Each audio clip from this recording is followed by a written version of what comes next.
Cape word ഇന്നലെ ഉറങ്ങിയിട്ടില്ല. രാജ്യത്തിന്റെ പതാകയേന്തിയ മനുഷ്യർ തെരുവുകൾ വലം വെക്കുന്നു.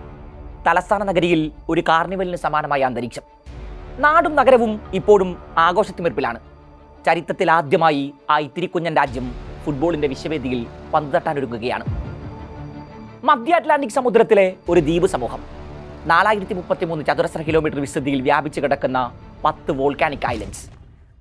ഐസ്ലൻഡിന് ശേഷം ലോകകപ്പ് യോഗ്യത നേടുന്ന ഏറ്റവും ചെറിയ രാജ്യമാണ് കേപ്പ് വേർഡ്. 5.2 ലക്ഷമാണ് ആകെ ജനസംഖ്യ.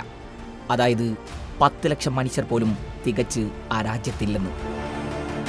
എന്നിട്ടും അവർക്ക് 11 കളിക്കാരെ ലോകകപ്പിന് പറഞ്ഞയക്കാനാകുന്നു.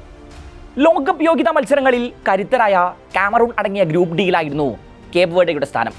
ഈ ക്യാമ്പയിൻ ആരംഭിക്കും മുമ്പ് ഫുട്ബോൾ ലോകത്ത് ഒരാളും അവർക്ക് ഒരു ചെറിയ സാധ്യത പോലും കൽപ്പിച്ചിരുന്നില്ല.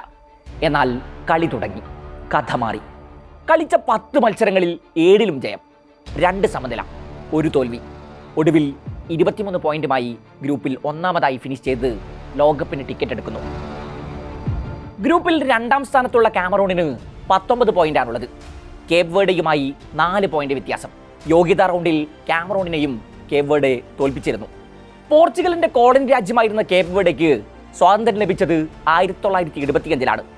സ്വാതന്ത്ര്യത്തിന്റെ 50ാം വാർഷികത്തിൽ ഇതുപോലൊരു നേട്ടം ഇരട്ടി മധുരമാണെന്നാണ് കഴിഞ്ഞ ദിവസം കോച്ച് പെഡ്രോ ബ്രിറ്റോ പ്രതികരിച്ചത്. ഇത് കേപ്പ് വേർഡയിലെ മുഴുവൻ മനുഷ്യരുടെയും വിജയമാണ്.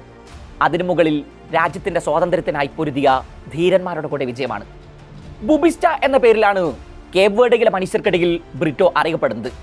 രാജ്യത്തെ അതിന്റെ ഫുട്ബോൾ ചരിത്രത്തിലെ ഏറ്റവും വലിയ നേട്ടത്തിലേക്ക് കൈപിടിച്ചുയർത്തിയതിന് പിന്നിൽ ചരടു വലിച്ചത് അയാളാണ്. 2013-ലാണ് കേപ്പ് വേർഡ് ആഫ്രിക്കൻ നേഷൻസ് കപ്പിന് ആദ്യമായി ടിക്കറ്റ് എടുക്കുന്നത്. അരങ്ങേറ്റത്തിൽ തന്നെ ക്വാർട്ടർ ഫൈനലിൽ പ്രവേശിച്ച് സകലരെയും ഞെട്ടിച്ചു. 10 വർഷങ്ങൾക്കിപ്പുറം 2023-ലും ടീം വൻകര പോരിൽ ക്വാർട്ടറിലേക്ക് മാർച്ച് ചെയ്തു. 2020-ലാണ് പെഡ്രോ ബ്രിറ്റോ ടീമിന്റെ പരിശീലക ചുമതല ഏറ്റെടുക്കുന്നത്. 55-കാരനായ ബ്രിറ്റോ രാജ്യത്തെ മുൻ താരമാണ്.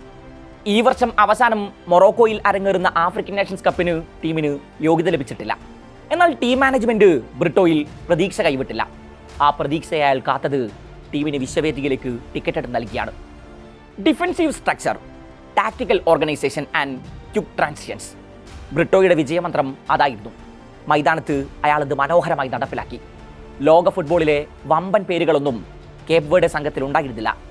രാജ്യത്ത് നിന്ന് യൂറോപ്പിലെ ടോപ്പ് 5 ലീഗുകളിൽ കളിക്കുന്ന ഒരേ ഒരു താരം 24-കാരൻ സെൻറ്റർ ബാക്ക് ലോഗൻ കോസ്റ്റയാണ്. സ്പാനിഷ് ക്ലബ്ബ് വിയാറയലിന് വേണ്ടിയാണ് കോസ്റ്റ ബൂട്ട് കെട്ടുന്നത്. പോർച്ചുഗീസ് ക്ലബ്ബായ കസാപ്പിയയ്ക്ക് വേണ്ടി കളിക്കുന്ന ഡാലിഗോൺ ലിവറമെൻഡോയെ പോലെ മറ്റു ചില താരങ്ങളും ടീമിലെ സുപ്രധാനികളാണ്. ലോകകപ്പിൽ ടീമുകളുടെ എണ്ണം 48 ഉയർത്തിയതോടെ വലിയ അവസരങ്ങളാണ് ഫിഫ രാജ്യങ്ങൾക്ക് മുന്നിൽ തുറന്നിരുന്നത്. ഉസ്ബെക്കിസ്ഥാൻ, ജോർദാൻ തുടങ്ങി വിശ്വവേദിയിൽ ആദ്യമായി പന്തട്ടാനെത്തുന്ന ടീമുകളുടെ എണ്ണം ഇതിനോടകം 3ആയി. 2018 റഷ്യൻ ലോകകപ്പിലാണ് കേപ്പ് വേർഡയേക്കാൾ കുഞ്ഞന്മാരായ ഐസ്ലൻഡ് ലോകകപ്പിന് ടിക്കറ്റ് എടുക്കുന്നത്. ഗ്രൂപ്പ് ഘട്ടത്തിൽ അന്ന് അവർ സാക്ഷാൽ ലയണൽ മെസ്സിയുടെ അർജന്റീനയെ സമനിലയിൽ തളച്ച് ആരാധകരെ ഞെട്ടിച്ചു. 3.5 കോടിയാണ് ഉസ്ബെക്കിസ്ഥാനിലെ ജനസംഖ്യ. ഏതാണ്ട് കേരളത്തിന്റെ ജനസംഖ്യയോളം വരും അത്. ജോർദാന്റെ ജനസംഖ്യയാവട്ടെ 1.5 കോടിയും. കേപ്പ് വേർഡയിൽ 1 കോടി മനുഷ്യർ പോലും ഇല്ലെന്നോർക്കണം. എന്നിട്ടും അവർക്ക് വിശ്വവേദിയിലേക്ക് ഒരു സംഘത്തെ അയക്കാനാകുന്നു. 145 കോടി മനുഷ്യർ ജീവിക്കുന്ന ഇന്ത്യയിൽ നിന്ന് നമ്മൾ എന്നാണ് ആ 11 പേരെ കണ്ടെത്തുക? ഫുട്ബോളിന്റെ വിശ്വവേദിയിൽ രാജ്യത്തിന്റെ പതാക പാറിപ്പറക്കുന്നത് എത്ര കാലം ഇങ്ങനെ സ്വപ്നമായി തുടരും?